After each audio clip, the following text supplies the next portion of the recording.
Welcome to Tape 3 of the Dr. James Cousins Lecture Series on Southern Alberta History, recorded in 1974.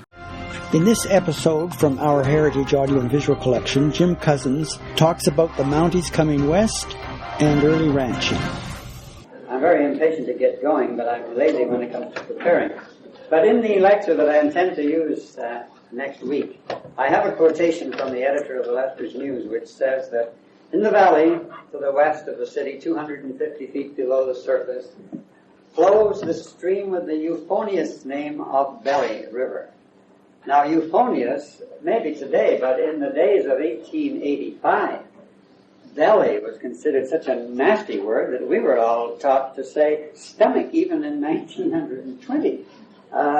We never used the word belly. That was like saying sweat and legs and other attributes of the human anatomy.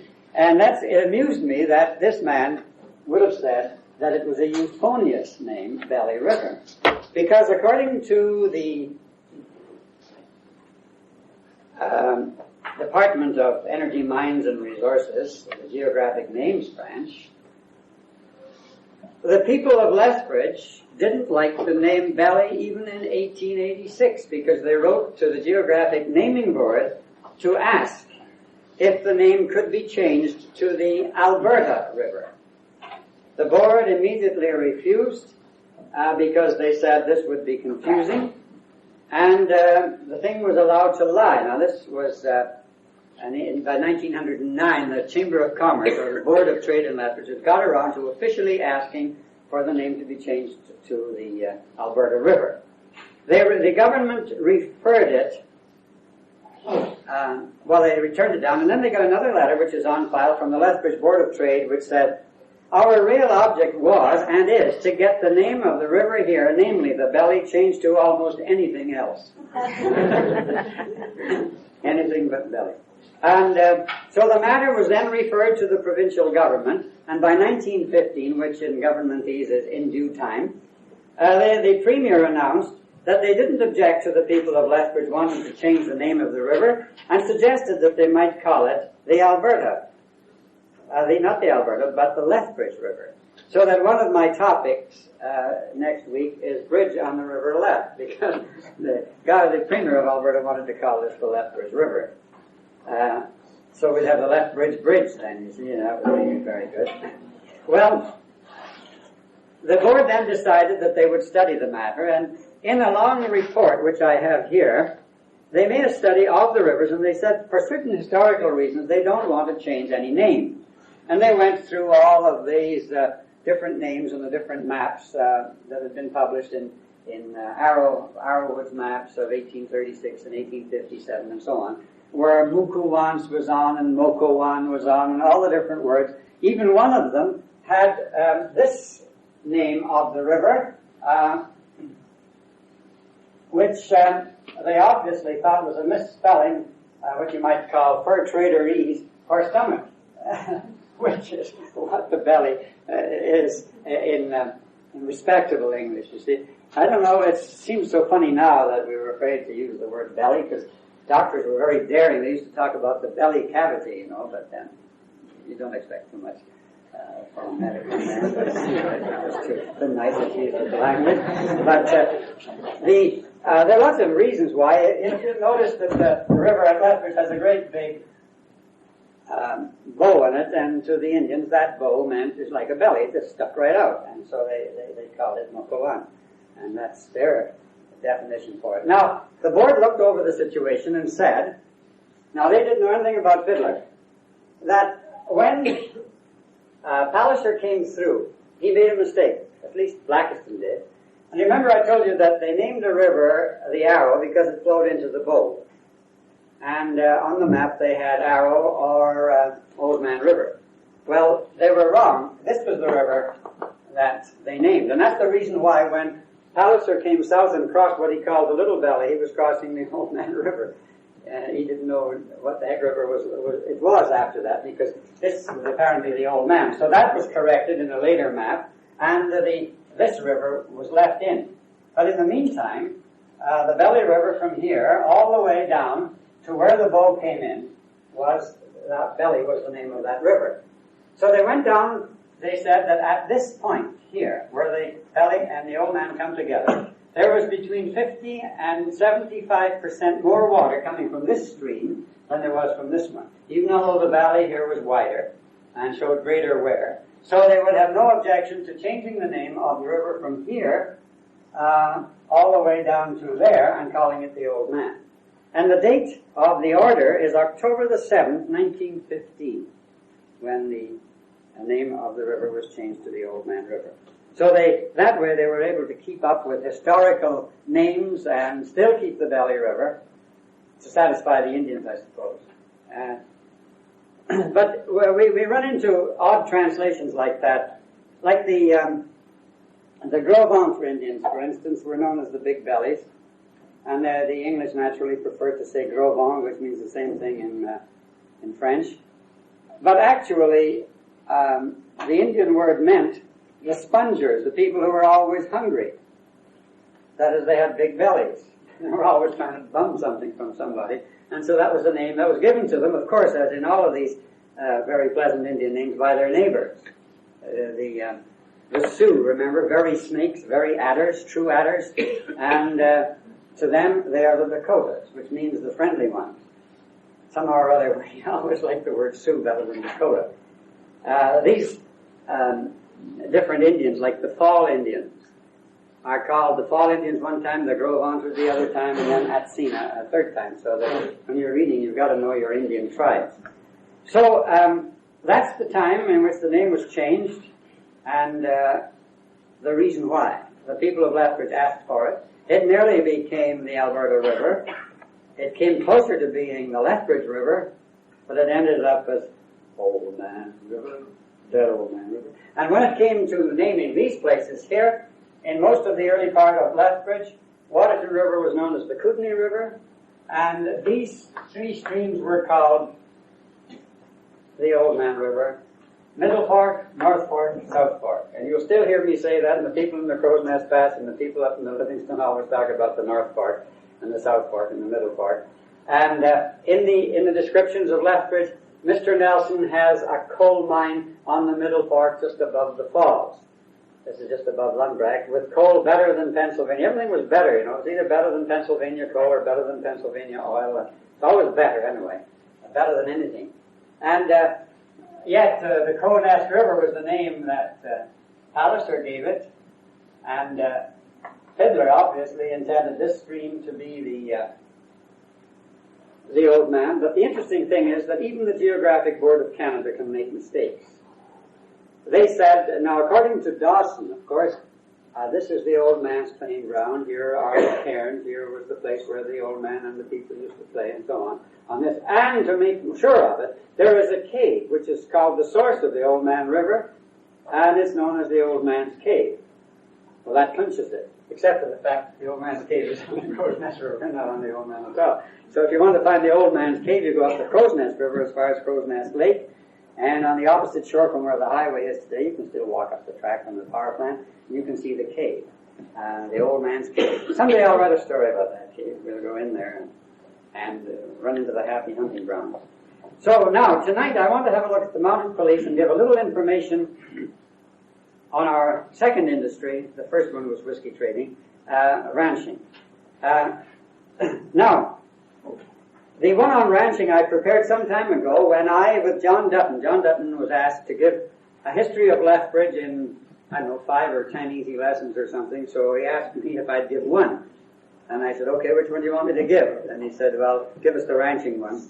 And the only difficulty was that John was supposed to be doing a thesis on it, which he never did. And he ended up by giving his off the top of his head, and I, being much more cagey, wrote mine down, and the result is I still have it. So instead of giving you the regular mounted police version, I am going to show you how the mounted police originated and how they got here. This will be a little different, unless you've heard me talk about it before, than the usual run. We have become so used to laudatory statements about the mounted police that we assume that some far-sighted statesman chose together his Knights of the Round Table and sent them forth straight from the court of Sir John to save the country from the heathen And you know what I mean? His strength is as the strength of 10 because his heart is pure. You think of that next time you get picked up for speeding.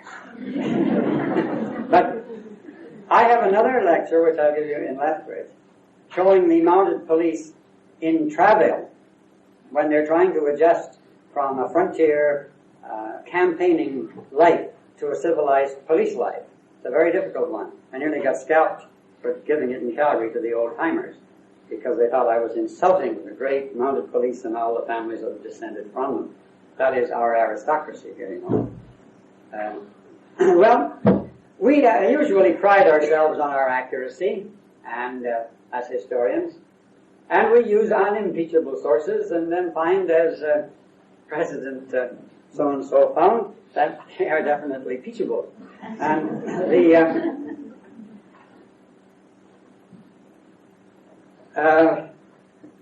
I was accused of using newspapers, which one of my critics said was not very accurate anyway. Well, what he didn't know was that if I had used the police reports themselves, they would have been worse. Because where the newspapers reported a few desertions and a few crackpot ideas by mounted policemen, the mounted police reports reported them all, every damn one of them, everything that went along with it. But we've made so many assumptions about the mounted police, and we assume they were made by reasonable people, and quotations from these quotations have been made and continued until the RCMP decided it was about time that they themselves had a historian, I like the H in there, an historian, and they appointed Mr. S.W. Harrell to their historical section.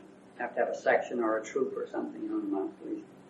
So he went back to the original sources and found that the facts that had been accepted were mere suppositions and that many of the statements were assigned to wrong people.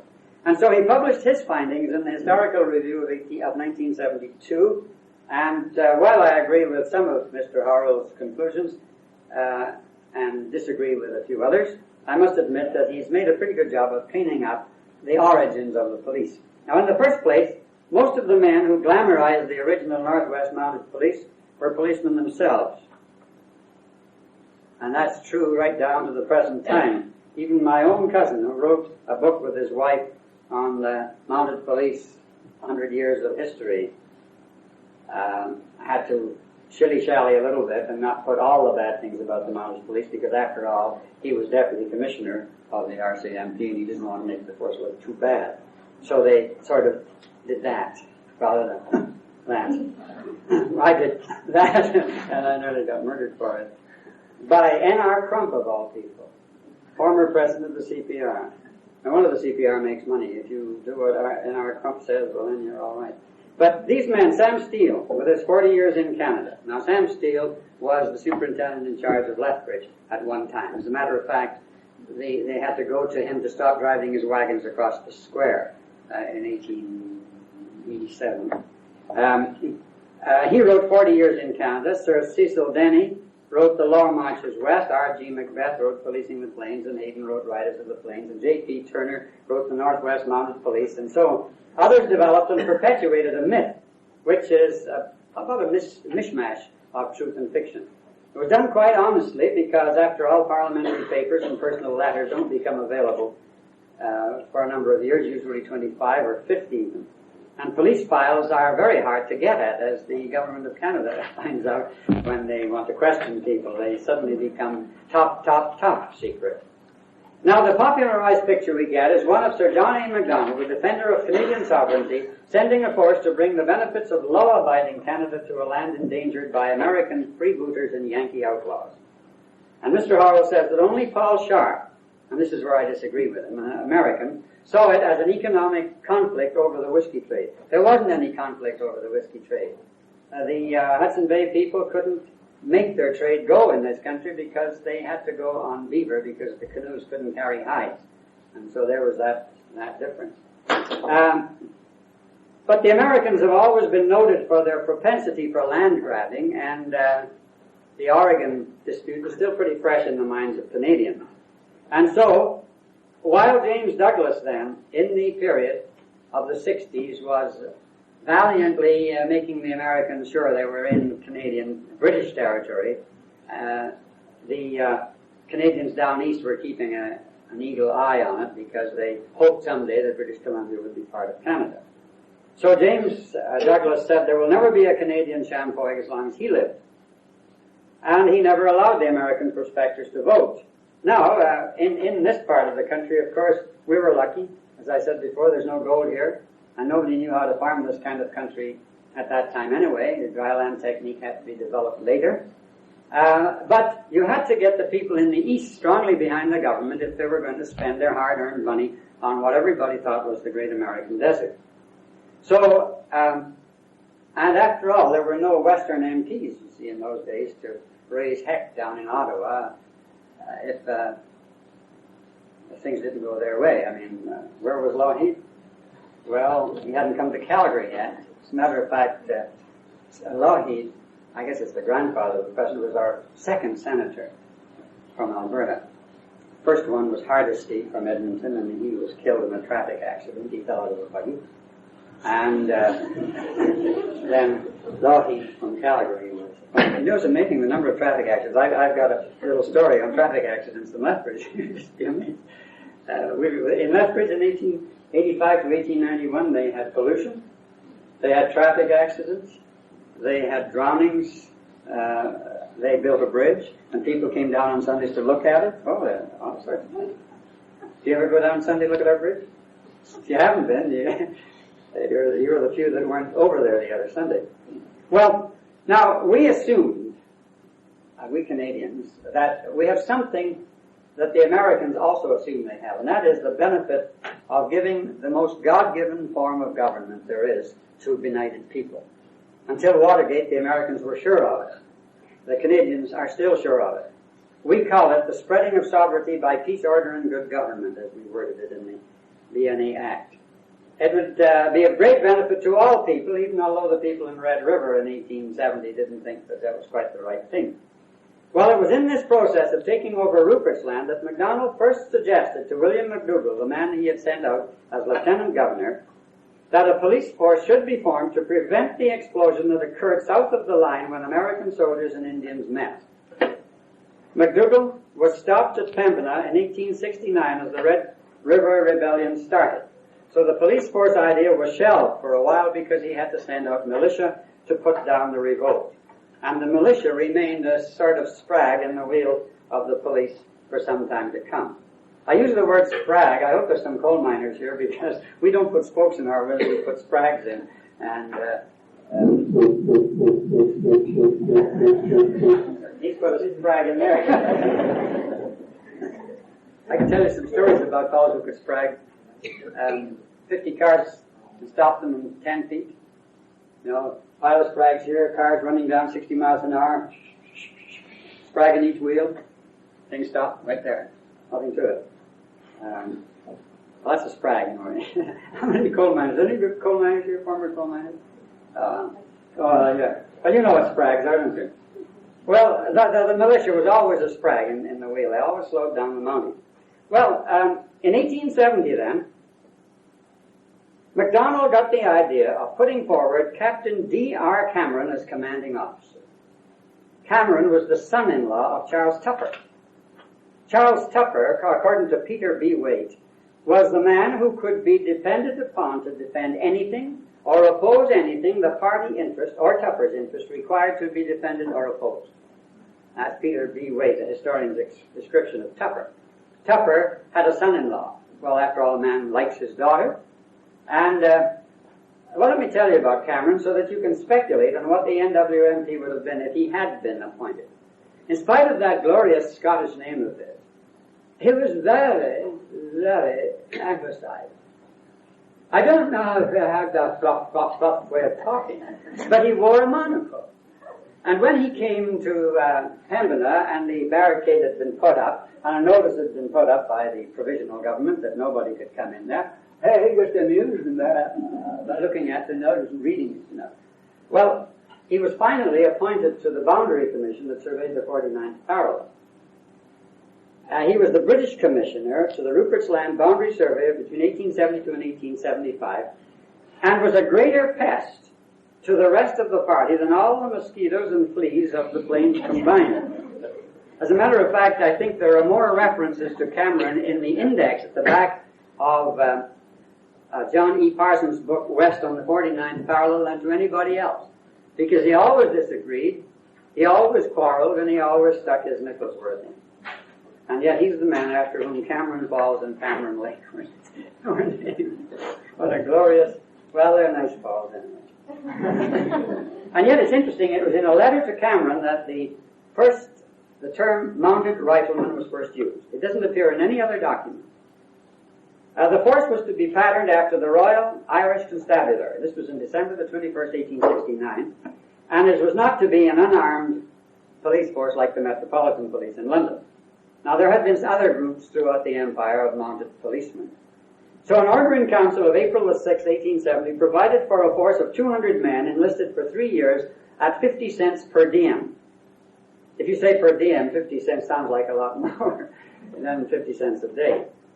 And they were to carry Spencer repeating rifles and revolvers and to be led by Commissioner of Police Cameron under the Dominion Police Act with magisterial powers and responsible to the federal government but not to the territorial government. Now MacDonald wanted a mixture of pure white, that sounds like a contradiction in terms, and British or French half-breeds. And of the pure whites, 15 should be French and bilingual. Nothing about being English and bilingual, you know. Recruiting had started when the Red River Rebellion ended the whole thing. So there was that first sprag stuck in. The formation of the province of Manitoba caused the temporary shelving of the plan. Now, with the army in Red River, other reasons would have to be found to revive the idea. How are we going to ever get these Mounties off the ground and onto their horses? Well, obligingly, southern Alberta stepped front and center.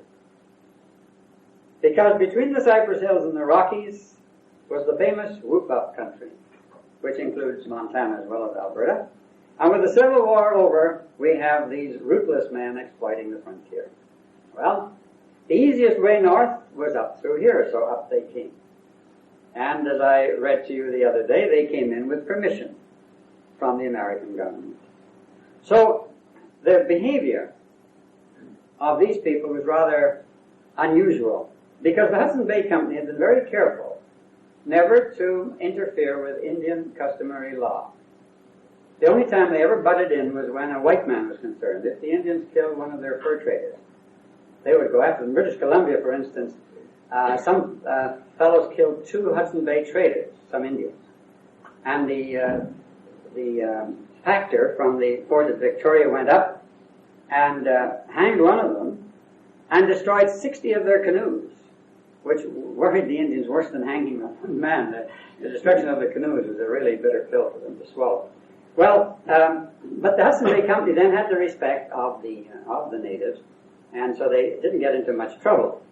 Well, until the purchase of Rupert's Land, the Hudson Bay Company had handled law enforcement.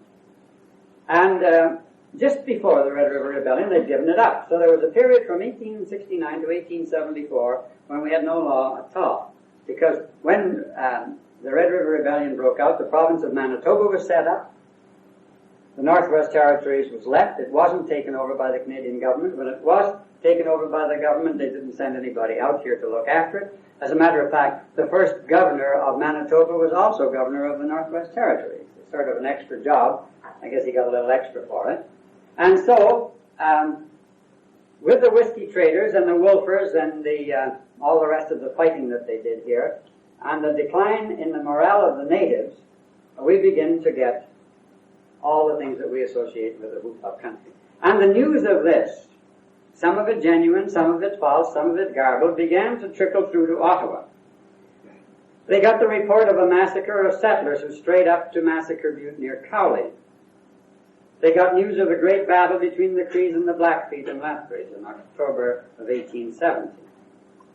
And Lieutenant Governor Archibald of Manitoba and the Northwest Territories sent out Captain F.W. Butler to investigate the situation, but he didn't come far enough south, so he sent back the first reports that there were white men trading on the Belly River in 1871, 60 miles into British territory. But he didn't come down here. He just got it from somebody you can rely on, and the result is he didn't quite know where it was.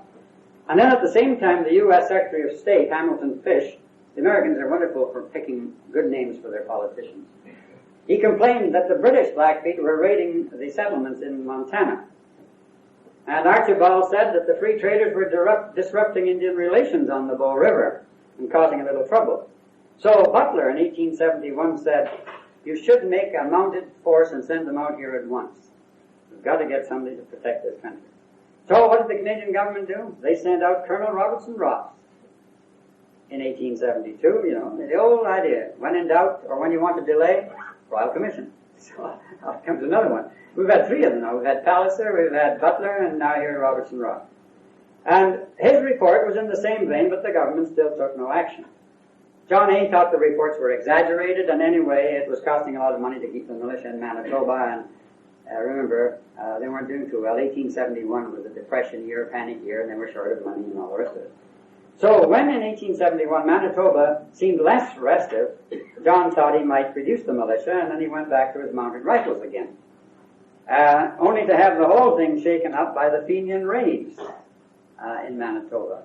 Now the Fenians were Irishmen who believed that by kicking Canada they would hurt England. Nobody's ever figured out the logic of it, except the Irish.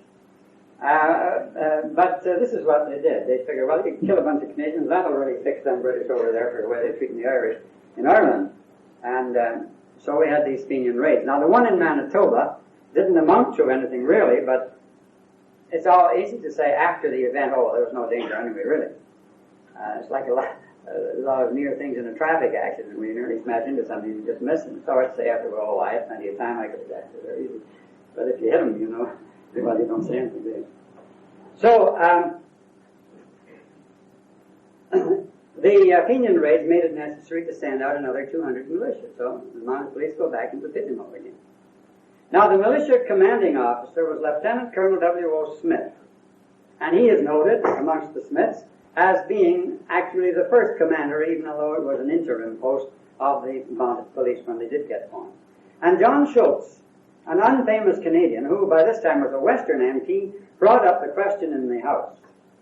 And Monsieur Cartier answered the question because John A. was not there, and he said, "We will do something. I do not know exactly when we will do it, but we will do something." And so they did something. And so they were quite happy that the government had assured them. Now, John Schultz, you have to read about 1870 and 1869. John Schultz was one of the Canadians in Hudson Bay Territory who was very annoying, who was trying to get the whole thing taken over by Canada to advance his own cause.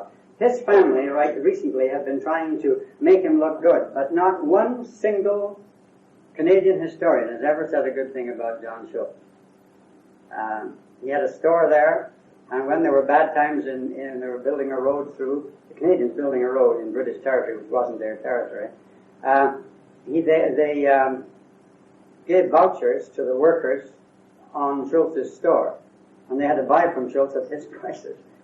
And then, of course, they did a lot of things that made the people in Red River pretty mad at them. One insulted the women. That was one of our Canadian poets, but we won't go into that. But this is John Schultz. I just thought I'd paint his background. So he was the one. Well, an election caused a further delay. After all, you don't do any appointing or anything radical when an election is coming up. It might shake up the thing a little bit. And so, the new Lieutenant Governor, Alexander Morris, caused further delay still because he said he wanted more militia. And then the Hudson Bay Company stepped in. They had connections in Britain, so they put the squeeze on MacDonald from the other side through the Governor General. Now, John A. was a cagey old guy, and he didn't like to be squeezed from the other side. So he said, well, it's impossible. And anyway, the Hudson Bay Company got along without the police before. What do they want our help for now? But he intended to wait another year, but he thought, well, I'd better get the bill through Parliament anyway, in case I need it in a hurry, and then I'll have it ready. So it was done. And he asked Colonel J.C. McNeill to take over because Cameron and Hertmer, another man who had been considered, were out on the boundary survey. And so the bill then received royal assent on May the 23rd, 1873. This time, the new bill would give them 300 men between 18 and 40 years of age enlisted for 3 years. And the economics of the force would be that they would be justices of the peace, police, jailers, mailmen, court orderlies, peace officers, and customs officers, and that appealed to John A. Macdonald. It made me wonder whether Macdonald is a Scottish name. But anyway, strangely enough, the force was not given a name at all, and they started calling themselves the Northwest Mounted Police, and it wasn't until the bill was revised in the Act of 1879 that the name Northwest Mounted Police was actually officially given. So they went for 5 years under false colors. Now the idea of using half-breeds, of course, died with the rebellion. After all, the rebellion was led pretty well by half-breeds and Métis. And now the men had to be fit, they had to be able to read, to ride, they had to be of good character and able to read and write in English or in French. John thought he had the whole thing licked and that he could delay some more, but the new governor, Morris, began bugging him about this notorious Fort Whoop-Up that he'd heard about. Now, the Cyphers Hills Massacre took place in May of 1873, and, in the usual way, somewhere between 30 and 40, depending on the story, Indians were killed by mistake by the same wolfers as were up in High River. The interesting thing is I got my information from one book, and Alex Johnson, who gives a similar speech to this, got his from another book. So my source said it was John Evans, and his source said it was Tom Hardwick.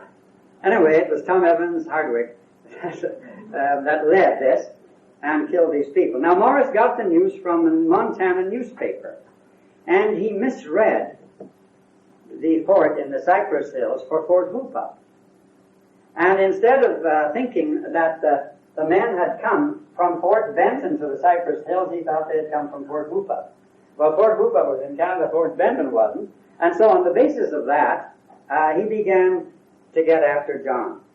Now, this mere frontier incident, as the American historian calls it, had taken place, and that is the reason why, when the mounted police came, they headed straight. Well, straight as they could for Fort Whoop-Up.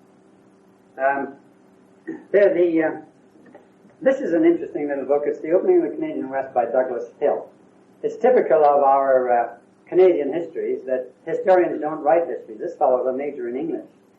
And yet it's a very good little book. And he has many of the stories in there, like the 1885 rebellion and all the rest of it. It's a Windjammer book. The Windjammer book number 9 by Longman of Canada Limited. The interesting thing is that they send us these books hoping, that we'll recommend them to somebody, and that's how we get them for nothing. That's why we historians build up such vast libraries over the years by saying, yes, I think maybe I can use that book. And then sometimes we don't use it. That's only 9 times out of 10, though. Rather than keep our word. Well, but in here, McDougall is quoted as saying, "You fellows went across the prairie and it took you that long."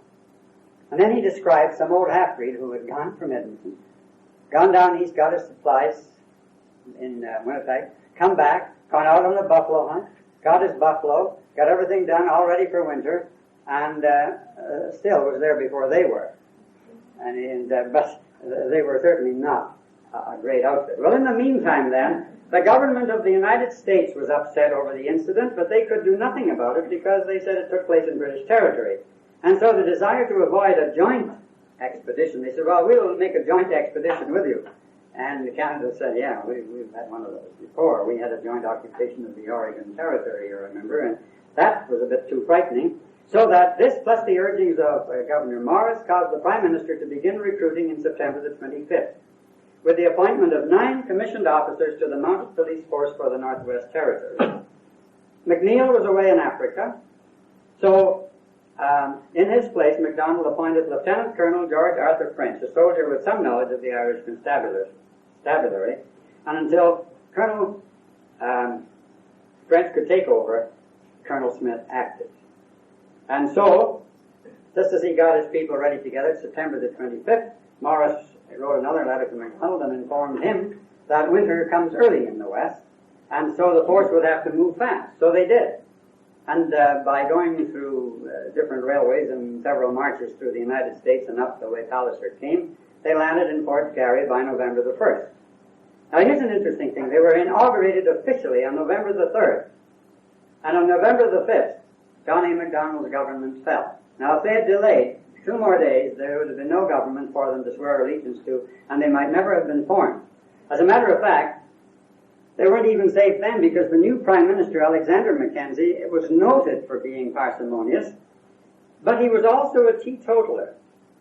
And they played on that because they said as a teetotaler, he would of course be in favor of wiping out such iniquitous liquor sources as Fort Whoopa and other such places. But if the force had not been set up, I'm quite sure that Mackenzie would have jettisoned the whole idea and there wouldn't have been any police.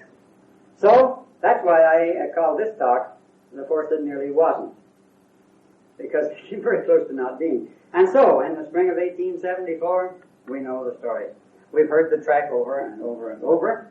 But I laughed at Alex Johnson, you know, he dragooned me into taking a talk that he had to give. He was away in Wyoming or something. So he gave me the talk he was going to give, and you can't copy anybody else to speak. But I was very interested in the range specialist at work, because here's what he said. One of the many mistakes was the insistence by officers that horses be picketed beside lakes and sloughs. Slough grass is poor feed for horses. Guess who would think of that? Range specialist Alex Johnson. You can tell him that, because I'm sure he's heard me say this before. And, of course, the mosquitoes made life miserable for the men. There's a story told of one of the groups on the boundary survey. They came across an Indian encampment, and they decided to camp there. And they were just practically eaten alive. They were on fire at night with the lights that were left around there. This is one of the things, too. And, of course, the docked tails of the horses, said Alex, didn't help much in swishing flies off either. So I was amused at that, so I thought I'd stick it in. And the guides were poor, but nobody was sure where he was going. And this is interesting because that's exactly what Blackiston said. You remember about the Crow's Nest Pass? He said you can't depend on the guide. And then he believed the next one who told him anything. Now, Robertson Ross had made a mistake. He had put Fort Whoopa here, and Fort Whoopa was there. So you'll find them going as straight as a die, and then you see them going off like this. And then Macleod went to Benton and back up, and you know the rest of it. They got here. I see Calgary's getting ready to celebrate. The only thing I've ever read about James Macleod that you might call not in his favor was the naming of Fort Calgary. He had named Fort Macleod after himself. And when Brisebois went up to Calgary and named that fort after himself, Macleod said, shouldn't do that. So instead he named it after his hometown in Scotland, and so you have Calgary, which had 2 R's in it originally. And Canadians being the usual type of spellers that they were in those days, it lost an R. And that's the only thing, because generally speaking, Macleod was a very fine man. He always used well-tempered judgment. You can't say that about every other mounted police officer. When I get around to that other talk about the police, you'll see that some of them are condemned in no uncertain terms. But even when he became a judge, you'll find his judgments were very well considered. It's interesting, you read through these old newspapers and you read about the different people. Colonel Brisebois, a former mounted policeman who helped to found Fort Calgary, died in eastern Ontario at such and such a date. These are the names that are standing up in your history books. Here you find them as human beings with obituary columns and all the rest of it in the different newspapers. So that when they got to the area of Grassy Lake, they waddled off to the south. And here's where they picked up Jerry Potts. I have one interesting story that I took from the Lethbridge Herald. I hope to include it in some of the lectures, of how well he interpreted.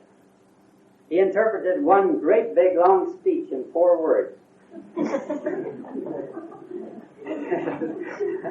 can tell you what they are when I get round to it.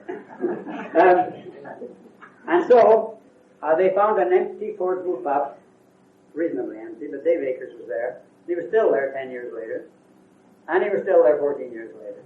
And the mounted police actually did rent Fort Whoopah when Akers was there. They had one wing of it. And it caught fire back in 1889, and they lost all their equipment. The post that was stationed, in other words, there was a Fort Whoopah post.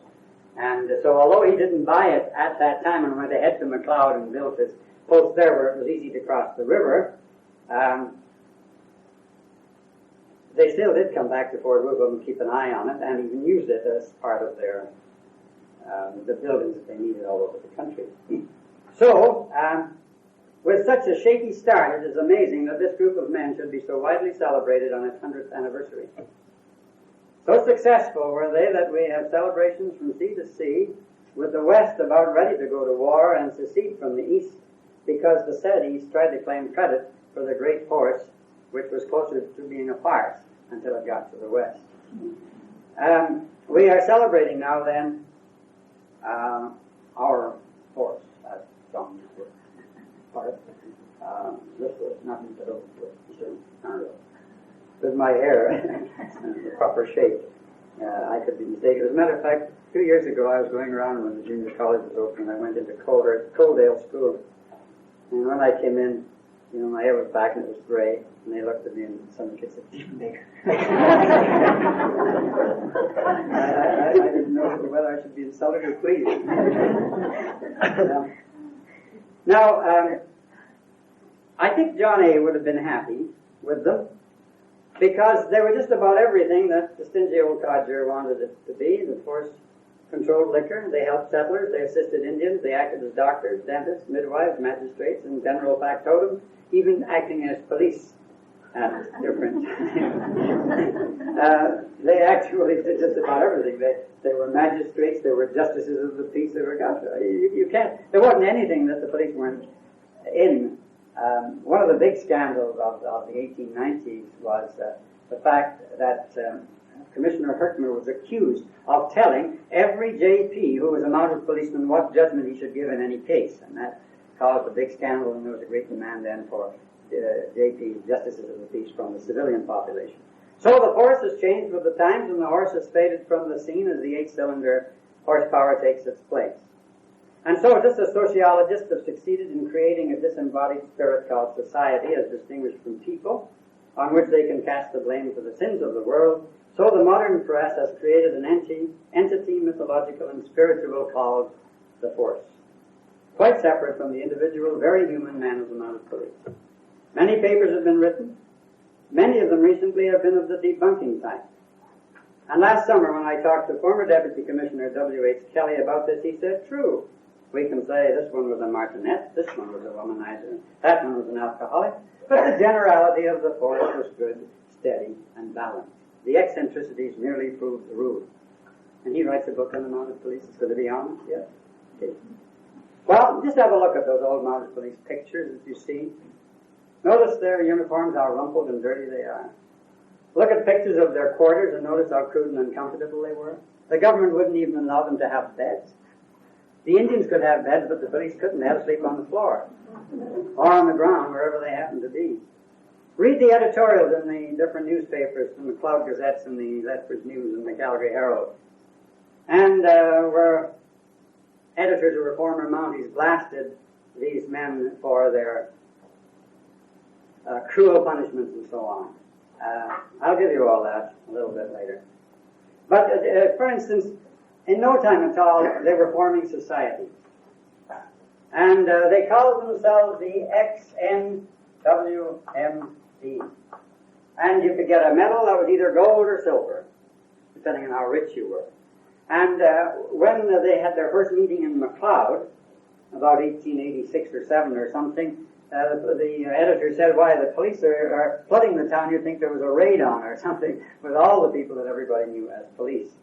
And no matter what we say, every town in southern Alberta, Calgary, Macleod, and Lethbridge, and Medicine Hat, were influenced tremendously by the number of police. There was at least 100 in Lethbridge in the early days, anywhere from 60 to 100 men, which is a considerable number. And then as they began to get married, you find the officers and the non-commissioned officers' wives. Now, I can give you an example of how they went. Old John Johnson is a friend of mine. He was a neighbor of mine in Coleman. And he left the force, long before the Stetson was adopted. He joined in 1875. He was over here when Sitting Bull crossed the border in 1877. Told me all sorts of stories. But he, just like the rest of them, left farming and went into what he called ranching on the Castle River on the South Sitting Bull. And the interesting thing is, I'm talking about 50 years ago, just as he was talking about 50 years ago then. He's saying, we used to go down amongst the Indians, just in our pants. Everything about the mounted police was red. So they honored the red, whereas the Americans, they could never go around in any group of less than 6 or the Indians would kill them for sure. And I said, but your pants weren't red, were they? Oh, no. But our underwear was. So, that's the kind of story that he tell us. Well, the mounted police wore red underwear. You didn't know that before, did you? No. So the press is still anxious to popularize the force. And when Bill and Nora Kelly went to a publisher and wanted to publish their book, the publisher wanted a popular version. In other words, the inaccurate version with all the, where's the other man, where's the rest of your troop, he's cooking breakfast, that kind of baloney. They wouldn't put that in. And so they went from publisher to publisher, and they finally found Herdig. Herdig will publish anything, and by golly, their book came out, and it's a good history. As a matter of fact, they were thinking in September of getting out a second edition, which makes it 25,000 copies, is a bestseller in Canada. Or 2,500, I'm not sure what the number is, but anyway, it's a bestseller in Canada, and they're reprinting it. And still, it was a history done by a Mountie. And this one wasn't. So that's why I'm not as kindly. But the fact remains that it was a good police force. It achieved what it set out to achieve. And so by painting it warts and all, as Cromwell said, it doesn't hurt the force. It makes it all the more miraculous with all the difficulties that it could become the body that we remember with so much pride. Now, that's the mounted police section. Now, following their arrival, the police spread out to clean out the whiskey traders. And so we have 1874 and 1875 being centenary celebrations in 1974, 1975. Macleod, Lethbridge had its plaque the other day when the police arrived at Whoop-Up. Macleod is going to have its plaque when the police arrived at Macleod. Calgary is going to have its celebration next year in 1975. In other words, there's going to be a great deal of support. But these Indians then these police set to work on their next task of settling the Indian question. So with the support of Crowfoot, and remember Crowfoot's name, according to Hugh Dempsey, is Crow Indian's Big Foot. So that Crowfoot is a bit of a telescoping of the name. And with the help of Crowfoot and other Indians, they completed the treaties and continued the treaties that had been started as early as 1817 by Lord Selkirk. The Manitoba Crees made their treaty in 1875. The Wood and Plains Crees signed the treaty number 6 at Fort Carlton in 1876, while the Blackfoot, the Bloods and the Piegans signed treaty number 7 in 1877. It's worthy of note that all Indians did not sign these treaties, and the one at Fort Carlton, when the Crees signed, Big Bear did not sign the treaty. So we have something for 1885 coming up. The police, among others, warned the government that Big Bear and the Crees who had not signed were becoming very discontented. And with the half-breeds, they precipitated the rebellion of 1885. The government paid no heed because, as usual, they thought the reports were exaggerated. And Gabriel Dumont went south and fetched Louis Riel from St. Paul's Mission in Montana, where he had been misbehaving according to American custom as usual. As a matter of fact, he was stirring up the half-breeds to rebellion in the St. Paul's Mission, and he'd already been arrested once by Sheriff Johnny Healy and locked up for his misbehavior. And by this time, of course, I'm not going into the rebellion of 1885, but Riel was more or less insane. He tried desperately to prove that he wasn't in his trial, but he thought he was the Messiah, and so the church actually opposed him. All the clergy in the West were against him, but his ideas that he was God, he was the Messiah. Now, when the rebellion took place, most of the action took place along the North and South Saskatchewan rivers near their junction, Frog Lake, Battleford, Batoche, and all those places, up in northern Saskatchewan. And much of the power that the police had over the Indians was diminished when the buffalo disappeared and starvation appeared amongst the Indians, and they began raiding police posts. And this is the time when you find, after a few years, some of the policemen are murdered by the Indians, and they had some pretty narrow squeaks in trying to get criminals out of tribes. They succeeded pretty well until the explosion of 1885, and then Superintendent Crozier clashed with Gabriel Dumont and was defeated at Duck Lake. According to Hill, Crozier was no general, and he should never have gone out with a force about 1/4 of the size of Dumont's forces. He should have waited for reinforcements to come along, but he didn't, and so he was defeated. And so the Indians went from Duck Lake, destroyed Battleford and Frog Lake, and besieged Fort Pitt. In April, 3,000 Eastern militia were brought in. 10 days from the Duck Lake Massacre, by rail, they were here. See, the railway in 1885 was finished.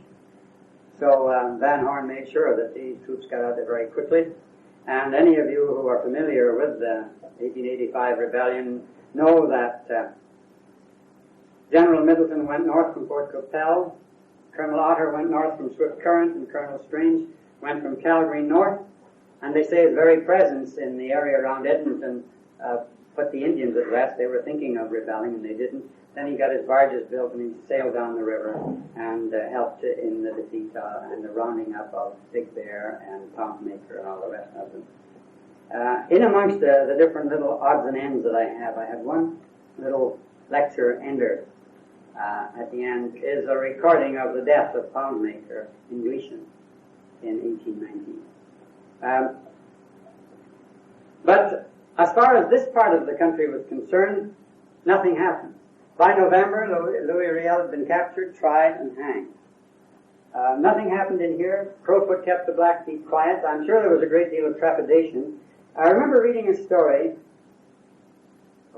My mind goes back. I don't know if it was 10 years ago or 40 years ago. But somebody in Pincher Creek, it would be after 1930 anyway, some boys went into Charlie Hinton's lumber yard and found an old gun. And they played around with it, and the thing went off and killed one of the boys. And they asked Charlie Hinton where the thing had come from. He said, I don't know.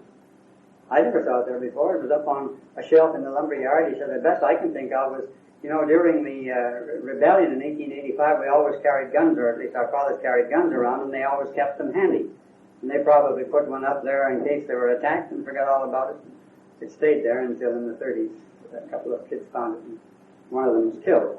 But we know that they did form. The cowboys actually make good cavalry, and so we have our Rocky Mountain Rangers. We see pictures of good old Kootenai Brown riding at the head of his troop and all the rest of it as they organized. Some of them went north with the police, some of them went with General Strange, and the Alberta Mounted Rifles were born in that period. But generally, nothing happened in Pincher Creek and Calgary and Macleod and Lethbridge. But the tension is shown in the Calgary and Macleod newspaper files. The news hadn't started yet, so they didn't do anything about it. But for as long as 2 years after that rebellion, the eastern newspapers were echoing this rebellion by saying, there are 5,000 armed Blackfeet ready to attack. And then somebody from Lethbridge would find out that there weren't 5,000 Blackfeet altogether, counting children, women, and old men, and so on. Constantly, Canada was under the feeling that there was going to be more rebellion. But as far as the police were concerned, this marked the end of the police as an active service field force, and saw the transition to a force of patrols and isolated border posts, which were horribly boring and caused a great strain on the force. The inability to adapt quickly to the changed conditions caused stresses that nearly ended in the destruction of the force in the next 10 years. But I'd better stop here now and leave the police for a later period when Lethbridge comes into the picture, and then I'll show you what happened to the police. And as a result then of the great peace brought along by the police, by the police, I have to now go to what they produced, and that was ranching in this country. And when I prepared this, I really did a good job. You know, a whole bunch of bunking here I'm going to have to leave out. All right. But I'll finish this week, I'll finish next week, and as I told you, if we don't finish then, we'll run on another week and so on until we get it. As long as you don't get tired of it, that's the only thing. But I want to write down these words, just for fun. This word was spelled this way, all the way down to about 1900. Now this had come from the Spanish word rancho, which meant a mess or eating together. So it's that type of mess, you know. And this word, lasso, which in Western Canada for some unknown reason is a lasso, I don't know how I ever got that pronunciation, comes from this Spanish word, lasso, which means a lace, like leather laces. And lariat, which became lariat in Canada, at least in the cowboy songs anyway, was lariata, which meant rawhide. I notice all these words have come into Canada from Mexico, which have been shortened from, I'm going to make sure I spell this right now, which comes from the word chaparral, which of course you know is a very thorny bush in Mexico. And our word corral comes from coro, which was originally a ring of spectators.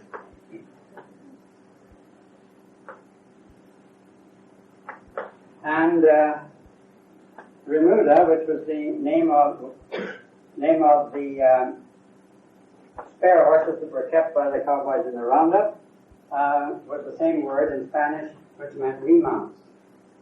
And so all of those words which we read in our Western story books are Spanish words, and they're used in Canada, and you wonder why. Well, the actuality was that when the Great War, the United States Civil War was over, and men started surging westward, they began to look for ways of increasing their wealth and so on.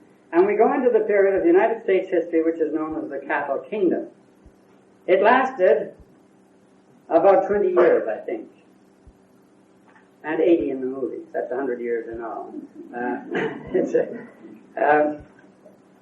I think it started approximately about 1870, and by 1890, as a way of life, it was pretty well finished. That is, its heyday was in Kansas City, Dodge City and Abilene in the 70s, and on into Montana and Wyoming, where the vigilantes used to live in Montana, in the 80s. By 1890, all the good farming land in the United States had been taken up, so we may say that the cattle ranching period didn't last more than 20 years. And it was a period then between the slaughter of the buffalo and the coming of the dirt farmer that was that period. So, and what they did, you see, was they gradually moved north looking for grass. The origin of the ranching idea was in the plains of Mexico, which became Texas in 1836 and part of the United States in 1845. And the Andalusian toros that escaped and spread over the grassy plains became the Texas Longhorns. They were valued only for their hides and slaughtered for that purpose alone.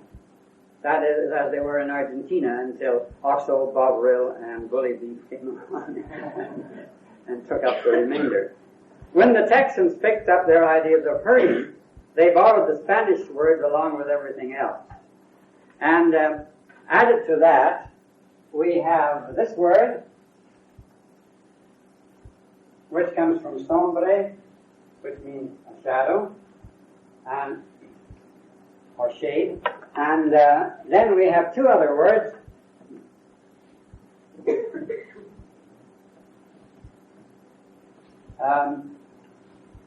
Which comes from the word vaca, as I spell it in Spanish. which means a cow. And then the word of all words is the man who got his name, and this is from the word for steers, and that's the buckaroo. And all these words came along with the Texans. They moved north, Texas, to Oklahoma, to Wyoming, to Montana, to western Canada. We're all part of that same wide plain. In 1846, the first drive was made north to Ohio, and in 1856 another drove reached Chicago. In 1867, when the Union Pacific reached the plains, Abilene was established and cattle were shipped to market after being fattened on prairie grasses. When the refrigerator car was introduced in 1875, western breast beef was shipped east. In 2 years, Elaine, Dodge City, or Newton to fatten on the long northern grasses. The drive started getting farther and farther north and farther west in the search for more grass, even along the route of the northern Pacific.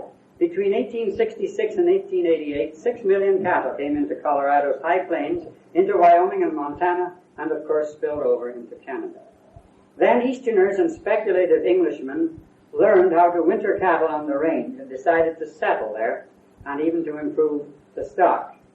And in spite of all the advertising for Bull Durham, it was the curly-headed, white-faced red cattle, the Hereford, which seemed best suited to the open range, having desirable beef characteristics and hardiness to stand the western winter, plus the fact that they matured early.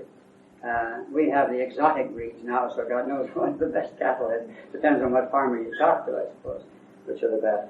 And yet a mere 20 years saw the fencing in of the rangeland by farmers, pushing the ranches into the areas unsuited for farming. So we find them along the foothills or in ranges like the Cyphers Hills or the Milk River Ridge down here. And here they survive in changed form, merging in with the mixed farming. If the range was closed by 1890 in the United States, ranching was in full career in Canada. And strangely enough, it was into the area that had been slighted so long that the cattlemen came, in the area south of the Bull and the South Saskatchewan, which of course is a whoop country, and this became the ranching country deluxe. It's interesting, as I'll make a point of, Macleod was a ranching town. Lethbridge never was. You can tell by the number of ranches that are advertised. You see an old Macleod Gazette, and there's a whole page of black-looking cattle staring out at you with brands about half the size of the cow sticking on their sides and so on. Lethbridge never got more than 4. I counted this afternoon 3 cows and 1 horse. That's all they had. And we weren't the ranching people, you see, although we did have our roundup. Of all the ranching areas, the Little Bow was ours, and so the Lethbridge News very often reported the Little Bow, but the Willow Creek and the Pincher Creek and the area south of here, the Cochrane Ranch area, they never reported that. That was Macleod Gazette's job. So, now, we were in the electoral district or territory of Alberta, 111 degrees and 54 minutes west. I don't know where I found that. I found that somewhere. Don't remember, I didn't invent any of this, and I didn't create any of it. I borrowed it from some book or other, and I have to admit that. I'm not trying to say that I know this out of the vastness of my knowledge. A lot of it I've read and remembered, and I haven't got a clue where it came from. A lot of things, I was telling somebody tonight that my head is just stuffed full of odd facts. If anybody shook me, you never know what would come out. Well, to the east of us was the territory of Assiniboine. To the north of us was the territory of Athabasca. But Edmonton was in Alberta, so ranching never really got up that way. Now, nothing was possible in a peaceful way until the arrival of the police, because although the Piegans were peaceful, the Bloods were still taking scalps, horses, and later cattle. And although Palliser's Indians thought that beef was too sweet, it didn't take long for them to acquire a taste when buffalo became scarce. They would put up with the sweetness of the beef rather than starve. And that is a very interesting point. We'll read descriptions of some of that starving at different times. Now, 1 or 2 interesting points strike me here. Here I go again. One of the most colorful things to me was the picture of brands in the newspapers under cattle lost, stolen, or strayed. You don't see it so much now, but remember the Lethbridge Herald used to have those horrible black smudges like this great big square, and then it would have something like that in white, you know, some fancy name like that. Well, I might as well use a good one. Recognize that brand? That's the Fiddleback. That's Huckville's Whirlpool Ranch. When I was doing this, I phoned Mr. Huckville, he's still alive then, and I said, "What's the Fiddleback anyway?" He said, "Well, it says, like the back of a fiddle." So he said, "I'll send you over," and he sent me over a piece of paper in the mail. I got it. I was still in the college, I think, then. And the next day I got this little picture of the fiddle with this little stick sticking out on the end there, Fiddleback Ranch. It was called the Whirlpool Ranch.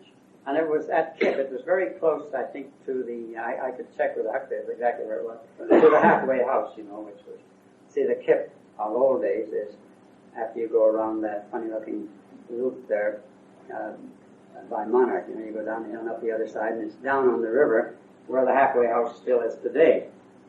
Well, that's where he was. Well, starting the Golden Age in Canada, it'll be about 1881. And it would last approximately until the farmers took over in 1905, especially when the bad year of 1906 and 7 decimated the remaining herds. That terrible winter. You know, it's funny, 1906 and 7 was a bad winter. 1886 and 7 was a very bad winter. They lost a lot of cattle. You could read the newspapers. Reports would be coming in from different places. So many cattle, they counted the roundup. There weren't as many cattle as usual, but there were more than they expected and that sort of thing as the reports would come in 1886 and 7, and then 1906 and 7. Well, of course, some of you can remember that. The other thing was, I think I got this from Kelly's Rangeman. But anyways, in some book it says that the brands were nearly always put on the left side of cattle, because when cattle enter a corral, they always circle the corral so that the man in the center can see only the left side. So I counted 67 brands in Macleod in 1888 and found that only 9 of them were on the right side and the other 58 were on the left side. Try that on your cattle when you go home, see if they mill that way. I don't know if it's true or not. I just report them. I just tell them as I see them. But the Albertans were always careless about brands, and so mavericks were claimed in general at roundups, and either sold for the benefit of the Livestock Association or killed for camp meat. When the Mormons arrived, they used the U.S. system of slapping their brands on any dogies that were not so adorned. And the ranchers immediately wailed that these are our cattle. They used to have a system, you see, of rounding up the cattle and then seeing which cows the calves followed and then cutting them out and branding them according to whatever the cow was. If the little dogies, the little mavericks, didn't have any mothers, well then they were generally put into a fund. I suppose they were either branded with some special brand or sold right away, and the money was used for the fund. But the American system was you find any unbranded cattle, you slap your brand on them, and apparently, now this I never read anywhere else but in that one place. Now maybe the LDS people can tell us if this is true or not. But after a series of prairie fires in 1879, the buffalo went south never to return. And our Indians found that when they tried to go south for the buffalo, the Crows, the Gros Ventre, and the Assiniboines blocked them. And the result was bloody clashes, scalp raids, and general unrest, and actual starvation among the southern tribes. And I can remember reading in the Macleod Gazette and in some of these other books of how the cattle going out on the ice would slip out and get spraddled, and how the Indians would chase them and make them go like that. And of course the cattle, once they'd spread out like that, they couldn't stand up again, and so they used to ask permission to kill them. And they were amazed how many cows slipped on the ice that winter. But now here's some other facts that I picked up at the time. Why was Alberta, the territory, so good for ranching? Well, said my authority, 96 varieties of grass grow there, 46 of them made good hay and ripened into nutritious hay while it was standing. The climate was dry and prevented or lessened disease, and the Chinook made winter feeding cheap. They were close to the mountains and foothills, so there was plenty of water. As a matter of fact, in 1882, McCown said the apparent fertility of Alberta soil is not the infertility of Alberta soil is not due to weather, but to constant grass fires, because wherever fires do not burn for a few years, poplar bluffs seem to appear. Now, when the Marquis of Lorne, the Governor-General of Canada, said, if I had my life to live over, I would be a rancher in God's country, meaning Alberta, in 1881, on Pincher Creek yet. Well, that's the best advertisement this area ever got. People all over Britain began to look to this area, and so you get British investment. A lot of it's Scottish investment, too. And there were two reasons, of course, why the land was ready in the 70s. One was the coming of the police, and the other was the taming of the Indians by smallpox and other reasons. This story here might be apocryphal. I have several apocryphal stories. It says the Indians killed Trader Evans' partner. Remember the Evans I told you about in the Cyphers Hills? And he got even on them by polluting a pack of blankets with the most virulent strain of smallpox and left them where the Indians would be sure to find them. Now, Evans is a Welsh name, and Henry Morgan was a Welshman, but that fellow makes Henry Morgan look like St. David, doesn't he? Anybody would do that. But interestingly enough, Gabriel Dumont tried the same trick with his enemies in the rebellion of 1885. I remember reading in the old country guide, when it was the grain growers guide, of some farmers saying, you thought he was a great general, and that's what I saw him doing. Taking blankets from people who had died of smallpox and dipping them in and out of the creek where the other people were drinking their water. Well, the first herds were those of David and John McDougall at Morley. This first group was trailed from Edmonton, but later 100 cattle were taken north from Montana. When the police arrived, Joe McFarland and Henry Olson brought dairy cattle into Macleod, a few miles down from the fort at the Pioneer Ranch. And this fellow McFarland was the man who married Nicholas Herron's sister. It was the first official white marriage in the territories, 1877.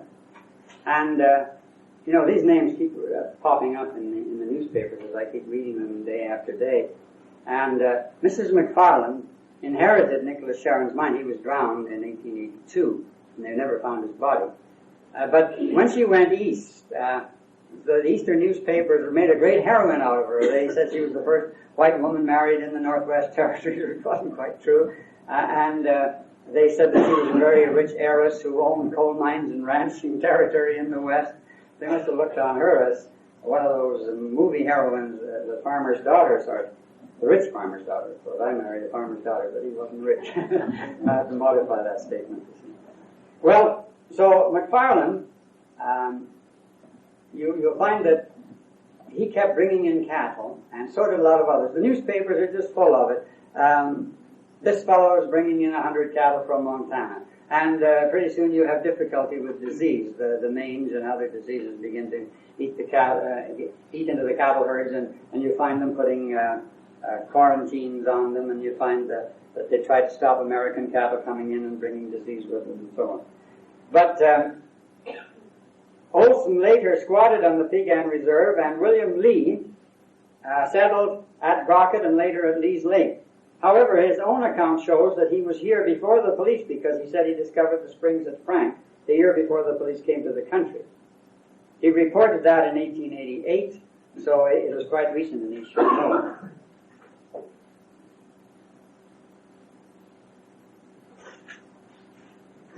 And so we have the Morgans and the Armstrongs upriver from Macleod. And in 1874, 500 cattle were taken by Mr. Shaw across the mountains via the North Kootenai Pass to Morley. Now, the Crow's Nest Pass was discovered in that year, at least in 1873. And after that pass became known, no other pass was ever used. And the Crow's Nest Pass became the pass for cattle. And the funny thing was, they all seemed to come down for a good many years, from Kamloops, down through the Crow's Nest Pass and out onto the prairies. And they had fences there. They used to fence the bulls in there, and they had one fence up near Crow's Nest, which they called Bull Head, and they had another fence down at Frank, for the river's very narrow, between Turtle Mountain and Goat Mountain there, to keep the bulls in there at the right time.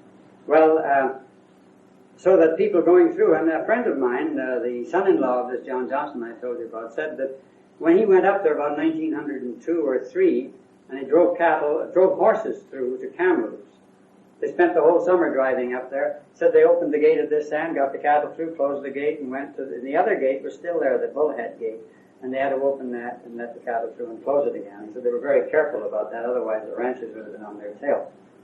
So many hundreds of cattle and horses were trailed through the pass in the next few years, and there were so many rustlers making use of it that the police had to put in a post that they called the Springs. Now the Springs is at Frank, right across from the Turtle Mountain Playground.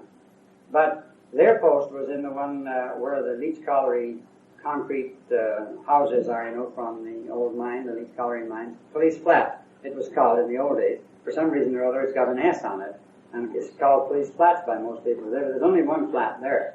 You look at it next time you go through. You go down the little valley, and you see the concrete powerhouse and so on of the Leach Colliery on the right-hand side, and you look and there's a little round flat in there, and that's where the police post was. And John Kerr, who used to run the Turtle Mountain Playgrounds, was born in what had been the stable. His parents took the stable over because the Mounties made very good buildings a little later on. This has been the early part of the 20th century, to about 1905 or somewhere along there. And they turned it into a house, and this is where John was born, in the stable of the Police Flat post. And it was known when the Mounties came through as the post at the Springs. Actually, that would be Passburg by the proper definition today. Then I.G. Baker, who had been one of the whiskey traders in the old days, opened a store in Macleod, and for a while, with its monopoly, it soaked everybody thoroughly, but bought all the cattle produced in that area until the railway came through into the west by about 1883 or 1884. Jim Christie got $100 a head for horses taken there in 1876, and George Emerson was up closer to High River, took dairy cattle to supply butter and milk for the post at a reasonable price. And as the Mounties left the force, they too got into the business. Colonel Irvin and W.F. Parker bought cattle from J.J. Healy at Whoop-Up, and my old pal John Johnson took land on the South Fork, and Kelly's Rangemen, which apparently was done by some imported American writer who decided to write the history of all the families, and he lists a whole bunch of them. If you know the names of all the ranches, you get a hold of Kelly's Rangemen. Now, at one time, it was out of print. We couldn't get a hold of it, but I think either the outfit in Calgary, in Edmonton, or it's another group that puts out reprints, one of the other bookstores, and they have reprinted it. And so I think the copy we have in either the public library, both the public library and this library here, are reprints, although we did have a copy of the original Kelly's Rangemen in there. Well, the first range cattle came in 1878 when Fred Knaus brought in 21 head from Montana to range in Macleod. It's the same Knaus that I told you about, who got his name in the paper 3 times in 1 week.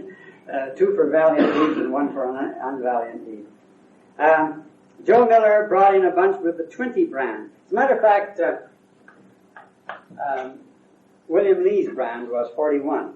It was bought out by the Lynch Stauntons, and the Lynch Staunton family still use 41 on their Antelope Butte Ranch north of Cowley, north of Lundbeck. These are friends of mine, so I very often go up to the 41. They get quite a kick out of my calling it the 41 because the Lynch Stauntons had a chain of butcher shops through the Crow's Nest Pass, and it was simply known as the 41 Ranch Company. And for years after, when the 41 either gone bankrupt or sold out, we still call our butcher shops 41. People wonder why butcher shops in the Crow's Nest Pass were called 41. Well, it's very simple. They have been 41. I think Burns bought them out. And that's why Blairmore Creek is usually called P. Burns Creek in the past. You got to come from the past in order to know the proper names of all these rivers. You look at the government maps and you find all sorts of fancy names on them, and you have to know which one is which. But we've got all our own names for them up there, and after all, what do we care about a bunch of civil servants down in Ottawa thinking? Well, let's go ahead here. Joe Miller brought in a bunch. McFarland brought in 5 sheep before he left the Pioneer, and later settled in Medicine Hat. W.J. Hyde was the first Canadian who was not a Mountie, who teamed up with Doug Allison, who was an ex-Mountie. It's rather interesting that Parrish's Creek west of Coleman is properly called Allison Creek. I think Doug, D-U-G, they spelled it in all the books. he took a homestead there, and he found the elevation was something over 4,000 feet, and he decided that was too high even for horses. Came back out onto the prairie. And so on the maps, it was called Allison Creek. You've probably been up to the Allison Creek campground. But Sherman Parrish came there later, about 1900, and he and his brothers, I know it was Herman, Sherman, and Verman, as it says in one of the books, but they settled there, and he said the reason he stopped there was because the grass was up to the horses' withers. And I've seen that for, what years is it, 53 years. I've never seen the grass any higher than that on that flat, Sentinel Flat. But that was the time, according to Alex Johnson, when after the buffalo disappeared, before the cattle came in, grasses that had been hiding in the lanes and hollows suddenly came out on the prairie, and for that short period we had that huge tall grass growing all over the prairie. And I said to Alex, well, I said, where the heck is it now? He said, well, still, are you? Look for it in the country. I can't tell one kind of grass from another. When I told you about the 96 kinds of grasses, I can't even tell, well, I can tell foxtail from wheatgrass, but that's about as far as I can get. Well, and some of the surveyors, like A.P. Patrick, noted that there were 7 farms between Macleod and Pincher Creek in 1879. And this was the time when the Indians were starving. And it's rather interesting.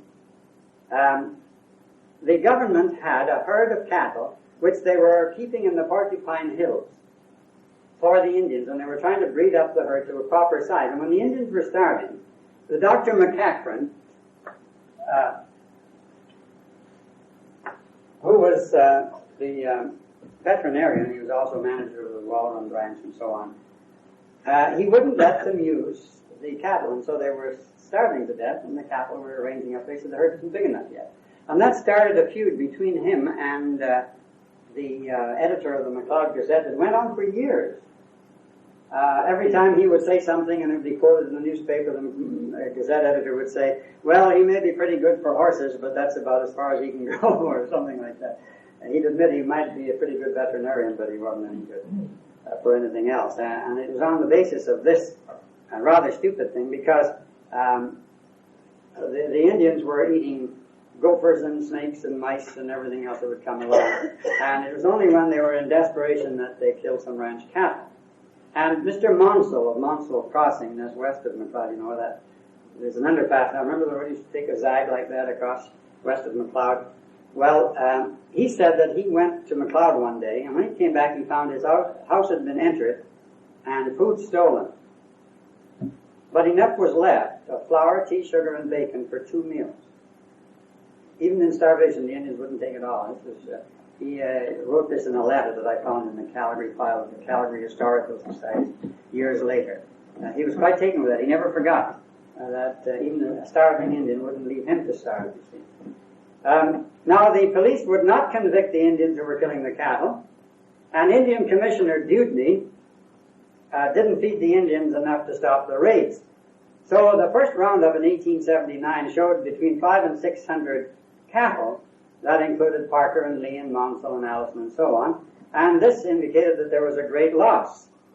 As a matter of fact, Monsell had only 59 cattle out of the 103 he had bought 1 month before. So, now this is another one of the famous apocryphal stories. This is about James Macleod. They went to Macleod, the ranchers, and they said, look, we're going to corral our stock and we're going to shoot any Indian that molests them. And Macleod says, well, then you hang. Like that. He probably never said it, and people are beginning to doubt it, but it's a typical of the type of man he was. That's why it always bugs me that he named Calgary instead of Brisbane. The Calgarians are trying to get over it. Don't they got a Brisbane Boulevard or Drive or something up there? No, that they try to commemorate their first officer. Well, now according to the story, then many of the cattle were trailed back into Montana, where they weren't so careful of their Indians. But things began to look better, because in 1880, the lease system was brought into Canada, and the cattle were restocking the ranges by 1881. Log cabins with mud roofs scattered over the prairies, mostly along the river valleys, especially down the belly of the Waterton and the Old Man. Great wagon trains crept across the prairies from Fort Benton and Winnipeg, while the first surveys went out for the CPR. Only government action kept them from using the Crow's Nest Pass. You know, I read somewhere that there was a tentative survey of the Crow's Nest Pass by the CPR in 1881. Do you think I can get a copy of that? I tried every exit. Well, I won't ask Crump. He never get me in anymore. But some of the others, I even asked, what's his name, Monsieur Burton, as they called him down in Ottawa, Dear Burton. If he had heard of it, he said, no, he hadn't seen it, he hadn't heard of it, because I'd like to know what happened in the Crow's Nest Pass in 1881. But I've never been able to find it. But how did McLeod Gazette, he said, it was, the government wanted to put the railway through Macleod, I mean, the natural place, Macleod and the Crow's Nest Pass, but an obstructionist opposition prevented them. An obstructionist opposition didn't have a majority, so the government really wasn't trying too hard, but it made Macleod feel better anyway, because they were conservatives and they couldn't very well talk against their own party, so they had to talk against the Liberal. Now, with the lease system, we have what Dr. Thomas in Edmonton calls the golden age of ranching from 1881. There are two Lewis Thomases in the University of Alberta, both of them Welsh. One an Anglican and the other a United Churcher. To distinguish them, one of the Welsh professors up there decided that one was Lewis Thomas Chapel and the other was Lewis Thomas Church. And so we distinguish them now, because one is Lewis Gwynn Thomas and the other is Lewis L. Thomas. No, Lewis G. and Lewis H. One is Herbert and the other is Gwynn. And the interesting thing, the one with the Welshiest name, the one who wrote all the ranching history, became so obsessed with the idea that ranching was an Englishman's occupation that he was rather ashamed that his father had come from North Wales. And so he picked up in Nanton, of all places, around Millerville, an English accent. And any of you who have heard Dr. Thomas talk, you realize that we do have a very fine English accent around High River in Alberta. He got mad at my wife last summer. You know, you talk like an Englishman. And he thought he'd cured himself of that vice, you know. It was, I think he got it by imitating Anglican priests, you see, with their intonation. And the result was that poor old Lewis, and of course his master's thesis, he was born in the ranching country, had to be on the ranching, and so he describes everything in his thesis, which hasn't been published. This is where I get a lot of my stuff. But the idea was that not more than 100,000 acres could be leased for not more than 21 years for $10 per 1,000 acres. It's not bad. Cent an acre. And you had to have one head of cattle for every 10 acres by 3 years. Then you could also purchase 5% of the land for a home area for $2 an acre. And no tariff would be placed on cattle imported to stock the area. So the ranching company became the pattern. And although most of them were operated by British capital, they weren't all British. It's rather interesting, you'll read it in some of the stuff I'll give you later, that one visitor through here thought that Macleod was an American town, quite an American town, whereas Lewis Thomas was quite sure it was an English town. And from my experience here, I would say that most of the people in Lethbridge and Macleod were either from Britain, and I say Britain because some were English, some were Irish, some were Scottish, and a good many of them were from Eastern Canada, because they all took excursions back to the old sod or the old country or to bonnie Scotland or to good old Ontario and came back with wives.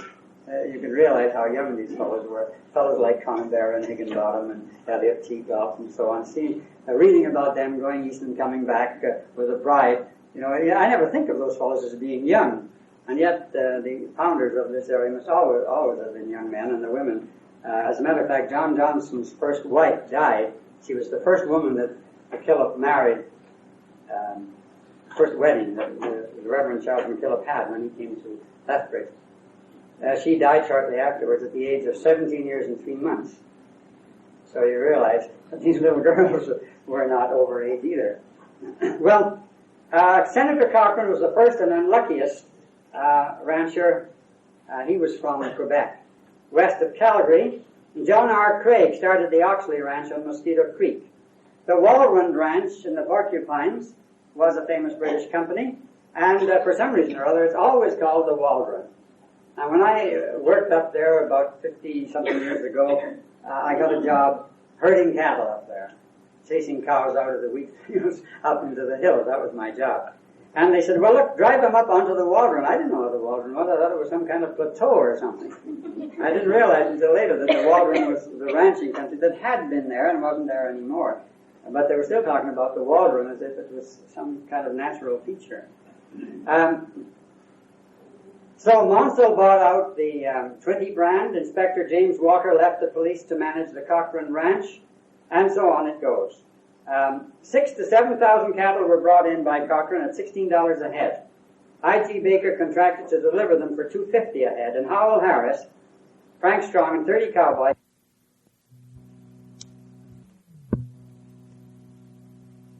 This was a good stock, but they were in poor shape on arrival. Black Angus trailed best, the Herefords were the next best, and the Shorthorns were the worst. And it is here we get some inkling of the type of wages that they earned. The cowboys got from $40 to $60 a month. The foreman got $100 to $120 a month, whereas a good horse breaker got $75 a month. About the same time, good bulls were imported by the Barra Ewe and the Cochrane Ranch, and when another herd arrived in 1882, they ran into a bad winter, so that 2/3 of them were dead by spring. There's a long story attached to the Cochrane Ranch. There was a certain amount of stupidity. He was told not to push his cattle so far west of Calgary, but to go out where there was lots of grass and no snow. But they kept them up there, whoever was looking after them, and the cattle died in the snow when a few miles east of Calgary there wasn't any snow and the grass was open. So there are lots of stories like that. As I say, I'm skipping along merrily here, but I would like to mention, though, that the name Lynch begins to appear, bringing cattle in. And more important, Lynch went down to Lost River, Idaho, and brought back a herd, and also a Negro named John Ware, who became the marvelous writer known as Nigger John of local legend. That was in 1883. And Craig set up the Oxley Ranch. They turned off the trail near Staveley, and the spot was called Leavings, or Leaving, until the railway gave the name to Staveley Hill, who was an English financier who also was a shareholder in the Gulf Holdings here in Lethbridge. And he wrote a book on... John R. Craig was the manager of one ranch, and I think he wrote Ranching with Lords and Commons, and Staveley Hill wrote From Home to Home, and each one was, the two books were sort of counter to each other. One was a reply to the other. But they're very good sources. And I was very interested in Craig's book because he took a trip up into the Crow's Nest Pass and wrote a description of his trip and attached it to the back of his book. And he mentions his daughters and wife in there with initials. And years later, when I'm going through teachers writing their examinations, there's a Miss So-and-so Craig from Leavings who is down here in Lethbridge writing her teacher's exam for second class. And a few months later, she passes it. And so you almost feel that you know all the people that I'm mentioning. They're just a lot of names. For instance, when I looked through my files the other day, I saw some old photographs of my father down at some KP picnic or something at Lee's Lake. And there's an old white-haired gentleman with him. Suddenly I remember, oh, that's John Herron, another of the famous ranchers of early days.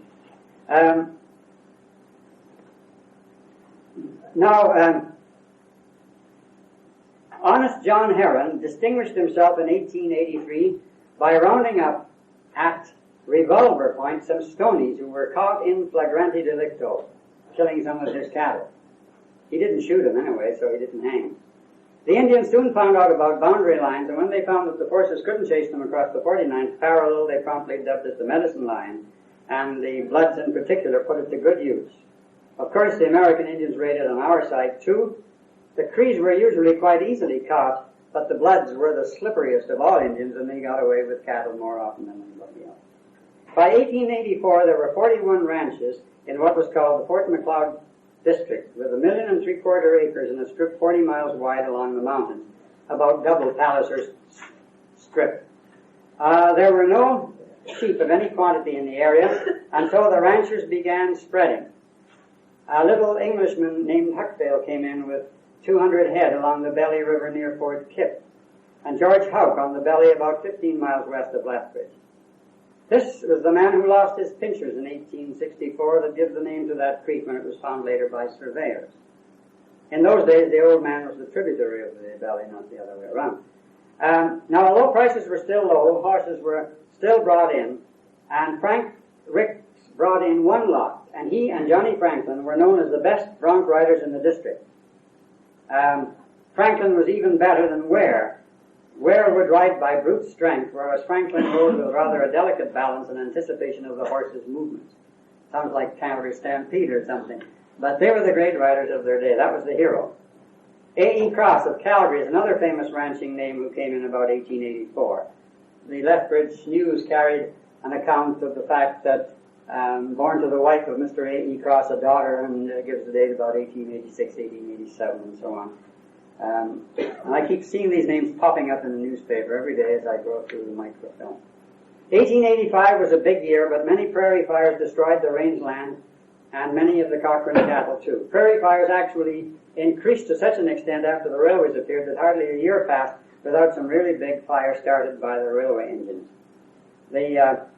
This railway here eventually had to let out contracts for people to plow a double furrow on each side of the track and set fire to the grass in between because they were causing so many fires. I think it said 4 in 1 year. Did you read that? About 4 between Medicine Hat and Lethbridge.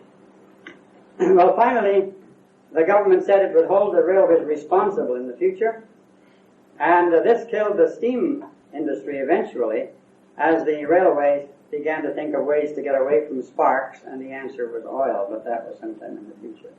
Between 1885 and 1905, the Lethbridge district had some tremendous fires. Every time, in summer, or even sometimes in the winter, you'd read prairie fire burning around Fort Kit or Fort Chin or Fort Whoop-Up or Fort some other place, and somebody loses 200 tons of hay that he had all neatly piled up in stacks as the wind would sweep the fires along. The biggest roundup in the history of Alberta took place in Macleod in 1885 when 63,000 head of stock were rounded up. The ranging of the cattle was so vast that they would drift all the way from Saskatchewan to the southern border and across. Better attempts were made to hold them together. The Waldron even tried to fence from the Old Man to the Porcupine. But cowboys snip wire by instinct, and the fence didn't last. As a matter of fact, the Lethbridge News took umbrage at that. They said, see, it's starting already. Already they're trying to keep out the farmers. And there weren't many farmers here, but the news, an editor has to find something to disagree with. And it was already after the Waldron. See, I say Waldron? Wallrun for putting out wire. Well, according to some of the books, a range war of the movie type nearly occurred. John R. Craig left the Oxley Ranch, but before leaving, he made a sale to Sparrow of High River at a certain price. And when the new manager at Oxley came, he wouldn't deliver at that price. So the rangemen buckled on their 6-shooters and lined up for a fight. But George Emerson was the peacemaker and told them that this side of the medicine line, one doesn't do that, good old Canadian pip-pip, see. Well, in the next year or two we have the disease. First the mange and then the scab. And Dr. McEachran of the Waldron was always announcing that it was nearly wiped out. And so he entered into acrimonious debate by letter and editorial, of course, with the Macleod Gazette editor. Remember, it had started way back in the cattle. And so these, when you read the papers, boy, he called himself some fancy name. So when quarantine regulations were put on U.S. cattle, the editor screamed that it was a plot to protect the big cattleman and squeeze out the small man who was just starting. Of course, the Gazette, like most town papers, considered the farmer and the larger population progress, because that meant circulation. The government doubled the price on new leases to $20 a thousand and put 20% duty on the U.S. cattle to boost the price of beef. But 1886 and 87 saw fences appearing in the Lethbridge area between Standoff and Kip along the Valley River. One of the big difficulties of the ranchers was the deterioration of stock due to the large number of scrubby bulls on the range. Only when Cochrane bought land in the Kootenai Lakes district, which is Waterton, were they able to keep good quality stock due to their isolation. No really successful move was made to overcome this until a wire was stretched by the Pincher Creek ranchers across the gap between Frank and Blairmore. Now, I don't know when they did it, but it was there in 1888 when mounted police marched through. The Pincher Creek Cattle Association found the scrubbiest bulls were near Macleod, and so they dubbed them the Macleod Appaloosies. Now here's a number of anecdotes, and then I'll quit. I don't want to keep you all night. When the Cochrane herds got to Waterton, they were snowed in so deep in 1885 and 86 that they were starving. Frank Strong of Macleod offered to get them out for $1,000. He did it by driving 500 cayuses in and making a track for the cattle so they could get out free to the snowless Piegan Reserve. He didn't get his money. But he wasn't a Pied Piper, and he didn't take out his pipe, and he didn't whistle the cattle back into the hills. When Cross and Dane were on a big roundup far down the junction of the Belly River and the Bull with chuck wagons and everything, somebody frightened their horses, and Cross ran about 10 miles to try to catch them.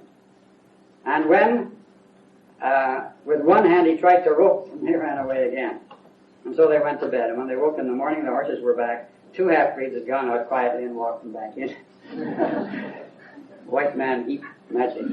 Lethbridge started getting its name as a bizarre place at this time. Lethbridge's celebrated slave market took place when a mulatto named Harrison, ordered out of Calgary, landed in Lethbridge, where he got into debt for $70 to a barber. He was put in a block and auctioned off for $100 in work. So Lethbridge had the only slave trade in the whole Canadian West. An American visitor quietly registered his Q brand and had a prodigious increase in his stock until it was discovered that he owned a running iron which quietly converted the quarter-circle Oxley cows into Q cows. They caught him because his technique was sloppy. Now, to make this really complete, a masked man held up the Nanton stage just north of Calgary.